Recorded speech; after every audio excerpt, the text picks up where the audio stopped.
अहमद साहब, आप इस पाबंदी के फैसले को किस तरह से देख रहे हैं और इसके आपको कानूनी पहलू और कानूनी मुज़मरात क्या दिखाई दे रहे हैं? देखिए, ये जो अभी हाल ही में पुरतशद्दुद वाक़यात हुए हैं और टीएलपी ने एक रैली भी निकाली थी, उसको मनाने की, रोकने की कोशिशें भी हुई, वो कामयाब नहीं हुई और उसके नतीजे में बहुत से पुलिस वालों को ऊपर भी बहुत तशद्दुद हुआ जी। और इमलाक भी बहुत सी तबाह हुई। तो इसका बज़ाहिर एक जवाज़ तो मौजूद था। जी। और फिर को इस तनाज़ुर में भी देखना चाहिए कि 2021 में भी इसी जमात पे इसी कानून के तहत पाबंदी लगी थी और फिर वो पाबंदी को कुछ महीनों के बाद उनकी यकीन दहानियों को के रोशनी में उनको वापस ले लिया गया था। तो वो यकीन दहानियाँ भी अब ज़ाहिर है कि दोबारा उन्होंने ये किया है, तो उसकी भी वायलेशन हुई है। तो मेरे ख्याल में जवाज़ तो मौजूद था, तो हुकूमत ने उसको इस्तेमाल किया है। उनके पास जो कानून था, मेरी मालूमात की हद तक तो ये एंटी टेररिज्म एक्ट के सेक्शन 11B के तहत ये कार्रवाई हुई है। उसके तहत इन्हें सुप्रीम कोर्ट को रेफरेंस भेजने की ज़रूरत नहीं है। अच्छा। उसके तहत तो ये है कि इनको अब काबीना से मंजूरी लेनी थी। काबीना ने मंजूरी अगर दे दी है तो अब वजारत दाखिला इसको नोटिफाई कर देगी। अच्छा अहमद साहब, बड़ी दिलचस्प यहाँ पे आप सूरत हाल बता रहे हैं। इससे पहले तो यही होता है कि जब किसी जमात पर पाबंदी लगती है तो वो सुप्रीम कोर्ट का दरवाज़ा खटखटाती है और सुप्रीम कोर्ट को फिर मुतमईन करना होता है, विफाक को भी और जिस सूबे की बात हो रही है उसको भी। तो क्या इस सारी सूरत हाल में आप ये कह रहे हैं कि सुप्रीम कोर्ट की तरफ जाने की ज़रूरत नहीं है? असल में दो कवानीन हैं। जी। एक तो इलेक्शन एक्ट का सेक्शन 212 है, जी। 212, वो सिर्फ सियासी जमातों के से मखसूस है और उस पर अगर पाबंदी लगाई जाए तो वो फिर वफाकी हुकूमत एक डेक्लरेशन जारी करती है कि ये मुल्क की सलामती के ख़िलाफ़ काम कर रही है पार्टी या ये फॉरेन फंडेड है पार्टी। तो वो डेक्लरेशन देने के 15 दिन के बाद सुप्रीम कोर्ट में रेफरेंस भेजना होता है और फाइनल फैसला सुप्रीम कोर्ट को ही करना होता है। ये स्पेसिफिक है पॉलिटिकल पार्टीज़ के लिए। ठीक है। लेकिन जो एंटी टेररिज्म एक्ट है जी। 1997 का, उसका जो सेक्शन 11B है वो सिर्फ सियासी जमातों के लिए नहीं है, वो तमाम तंजीमों के लिए है।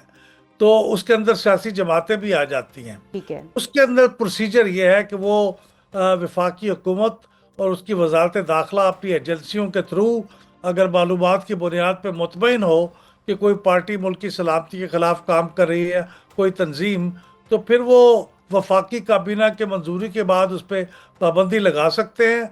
और उसकी अपील भी फिर पहली अपील कम अज़ कम वो वजारत दाखिला के सेक्रेटरी को दी जाएगी और वो उसके ऊपर जब तक फैसला करेंगे फिर वो बाद में कोर्ट में जाने का मरहला आ सकता है।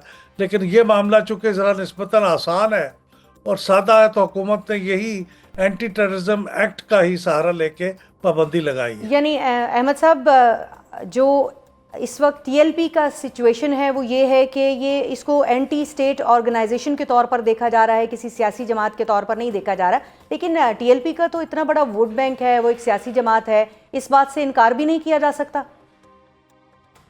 जी हाँ, लेकिन ये जो मैंने अर्ज किया कि एंटी टेररिज्म एक्ट है, ये ज़रा इसका मफहूम ज़रा वसी तर है।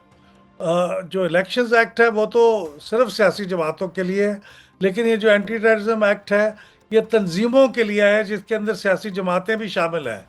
तो इसलिए ये सियासी जमातों पर भी लागू होता है और बाकी जो सियासी जमातें ना हों उन तंजीमों पर भी लागू होता है। अहमद साहब, एक और जो इसमें पहलू हम देख रहे हैं वो ये देख रहे हैं कि पंजाब हुकूमत ने जो पाबंदी लगाई वो टीएलपी को बज़ाहिर नोटिस किए बगैर लगाई गई। अब विफाक की जानिब से भी एक बड़ा फैसला जो है वो पाबंदी के हवाले से हो गया है। तो क्या इसका कानूनी फ़ायदा टीएलपी मुस्तकबिल में उठा सकती है? नहीं, देखिए, ये जो पाबंदी लगी है ना जिस कानून के तहत, वो कानून के अंदर जो प्रोसीजर है वो हुकूमत ने फॉलो किया है। पंजाब हुकूमत तो ये पाबंदी लगा भी नहीं सकती थी।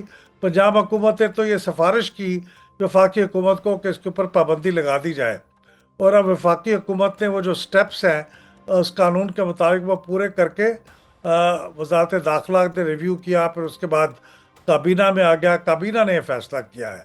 तो उन्होंने तो इस कानून के तकाजे तो पूरे कर दिए हैं। ठीक है, बहुत शुक्रिया अहमद बिलाल महबूब साहब। अब नाज़रीन, हम बढ़ेंगे अपनी अगली स्टोरी की जानिब, जो कि पीटीआई और आज के अहम अदालती फैसले से मुतालिक है। इस्लामाबाद हाई कोर्ट ने आज सुप्रिंटेंडेंट अडयाला जेल को सलमान अकरम राजा की फहरिस्त में शामिल अफराद को इमरान खान से मुलाकात कराने का हुक्म दे दिया है। इस्लामाबाद हाई कोर्ट के जस्टिस सरफराज डोगर और जस्टिस आजम खान पर मुश्तमिल बेंच ने इमरान खान से जेल मुलाकातों की दरखास्तों पर समाअत के दौरान सलमान अकरम राजा की जानिब से बताया गया कि 24 मार्च को इसी लार्जर बेंच ने जेल मुलाकात का ऑर्डर किया था, मगर अदालती ऑर्डर पर किसी एक दिन भी अमल दरामद नहीं हुआ। इमरान खान के वकील का मजीद कहना था कि अदालती फैसले के मुताबिक हम हर बार नाम देते हैं मगर उन्हें जाने की इजाज़त नहीं मिलती। दूसरी जानिब आज ही इस्लामाबाद हाई कोर्ट ने जेल रूल्स में कैदियों की सियासी गुफ्तगू पर पाबंदी की शिक ख़त्म करने का सिंगल बेंच का फैसला मुअत्तल कर दिया है, जिसके बाद कैदियों को ये रियायत दोबारा हासिल हो गई है। दिलचस्प बात यह है कि इस्लामाबाद हाई कोर्ट की जानिब से जेल मुलाकातों की इजाज़त देने का हुक्म एक ऐसे वक्त में आया है कि जब आज ही इमरान खान से मुलाकात ना होने पर वज़ीर आला खैबर पख्तूनख्वा ने अडयाला रोड रावलपिंडी पर मुख्तसर एहतजाजी धरना भी दिया है। इस सारी सूरत हाल पर बात करने के लिए हमारे साथ मौजूद पाकिस्तान तहरीक इंसाफ की कोर कमेटी के रुकन और माहिर कानून अबू ज़र सलमान न्याजी साहब। अस्सलाम वालेकुम अबू ज़र सलमान न्याजी साहब। वालेकुम सलाम। न्याजी साहब, सबसे पहले तो ये बताएं कि आज जो इस्लामाबाद हाई कोर्ट का फैसला आया है इस पर आपकी क्या कानूनी राय है, क्योंकि जेल मुलाकातों के हवाले से तो इस्लामाबाद हाई कोर्ट पहले भी अहकाम जारी करती रही है, फैसले आते रहे मगर मुलाकातें नहीं होती, तो आज के फैसले के बाद आपको कोई उम्मीद है? देखें, इशू ये है इस जो फैसला है आज का, इसके दो पहलू हैं। पहला इशू है वो ये है कि इस्लामाबाद हाई कोर्ट के एक 3 मेंबर बेंच ने, जिसमें उनके जो चीफ जस्टिस हैं, जो 26वीं आईनी तरमीम के बाद चीफ जस्टिस बने हैं, वो भी बैठे हुए हैं। तो लार्जर बेंच का फैसला है कि जो शख्स, जिन अशखास की लिस्ट प्रोवाइड की जाए और सुप्रीडेंट वहाँ पे मौजूद था, उसको डायरेक्शन दी गई कि इन लोगों को आपने मिलवाना है इमरान खान साहब से, जो ऑर्डर है कोर्ट का उसके मुताबिक। लेकिन पिछले जो काफ़ी अरसे से हम देख रहे हैं, ख़ासकर जब 26वीं आईनी तरमीम आई है और उसके बाद से जो जजेस अपॉइंट हुए हैं, जो अपॉइंटमेंट सुप्रीम कोर्ट में हुई हैं, कॉन्स्टिट्यूशनल बेंच बना है या इस्लामाबाद हाई कोर्ट के अंदर ट्रांसफर्स हुई हैं, फिर वहाँ पे चीफ जस्टिस अपॉइंट हुआ है, उसके नतीजे में आने वाली जो जुडिशरी है वो हुकूमत वक्त के लिए उसकी जो सिग्निफिकेंस है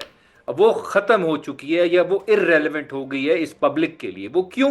क्योंकि उनके जो फैसले हैं वो या तो कोई SHO लेवल का अफसर भी नहीं मानता, या सुप्रीडेंट जो है कोर्ट में अंडरटेकिंग दे के फिर मुलाकात नहीं करवाता। देखें, जुडिशरी के पास ना कोई अपनी फोर्स होती है, ना कोई पुलिस होती है, ना कोई आर्मी होती है। उसके पास एक ही पावर होती है अपने ऑर्डर्स इंप्लीमेंट कराने के लिए, वो होती है कंटेम्प्ट पावर। अब आज कुछ कंटेम्प्ट की पिटीशंस भी लगी हुई थी, लेकिन उस पर कोई एक्शन नहीं लिया गया।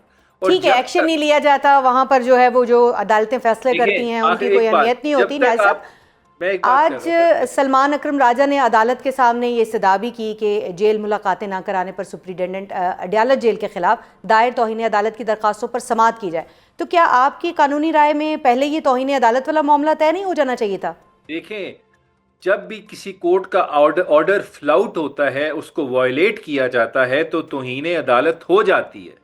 और अगर अदालत को लगे कि ये तौहीन इतनी संगीन है कि ये दोबारा ये मिस्टेक जो है, या मिस्टेक तो नहीं होगी, बदनीति से की हुई जो एक वायलेशन है ये रिपीट हो सकती है, तो बिल्कुल कोर्ट को इस पे सजा देनी चाहिए। देखें, जब तक अकाउंटेबिलिटी नहीं होगी एग्जीक्यूटिव की, जिसमें ये जेल के और पुलिस के अफसरान हैं या वो लोग जो जेल को कंट्रोल करके बैठे हैं, आप अकाउंटेबिलिटी नहीं करेंगे, उनसे जवाब नहीं मांगेंगे, उनको सजा नहीं देंगे, तो तब तक इस्लामाबाद हाई कोर्ट के ऑर्डर्स की खुलेआम तौहीन होगी। और मुझे समझ नहीं आती, मैं तो जिन जजेस को जानता हूं या जिनको जानता था जब वकालत स्टार्ट की थी, वो तो ऐसी बातों पे अफसरान को वहीं खड़ा खड़ा जेल भेज देते थे। लेकिन यहाँ पे तो देखें, ये बहुत बड़ा सवाल है जो समाजी मुआहदा है हमारा, जिसके तहत एक स्टेट बनती है, एक जुडिशरी एग्जिस्टेंस में आती है, जिसने एग्जीक्यूटिव की पावर्स को चेक करना होता है।